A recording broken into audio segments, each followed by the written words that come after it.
At Roncalli, we've been talking about technology and how it can be used to change education for the better.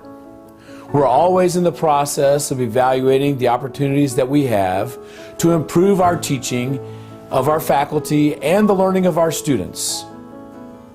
I recently reminded our group of a speaker that I had heard several years ago who recalled the fact that if you took a list of the top 100 companies in our country in 1900 and compared it to a similar list of the top 100 companies in 2000, only 6 companies were still on the list 100 years later.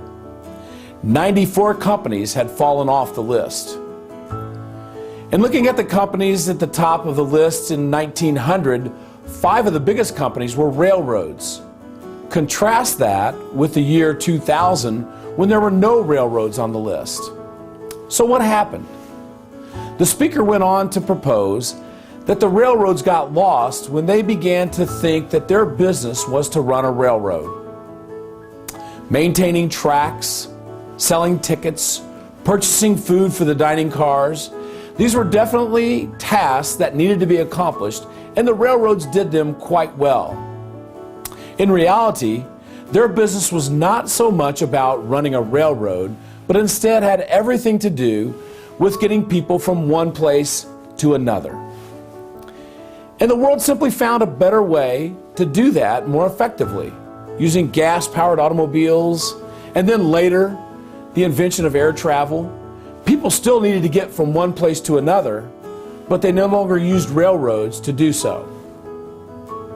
I think this idea has implications for businesses and other organizations, including schools.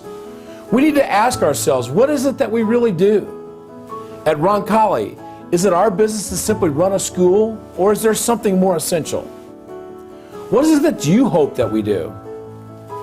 I would submit for your consideration the words of an author I read many years ago who described the nature of a Catholic education as simply the intimate conversation between two souls. I love the image that that phrase conjures up. Perhaps because I've seen that intimate conversation be so powerful as it unfolds over the years. In some ways, our business at Roncalli is similar to the railroad in that we are about taking students from one place to another. The social, intellectual, and spiritual growth of our students all figuratively move them to new places in their lives. So as we look at the ways to implement technology at Roncalli, we're essentially asking, what role might technology play in assisting these conversations? I hope that you will continue to pray for us and the work that we do in helping our students move from one place to another. May God bless you, and may God bless the Roncalli family.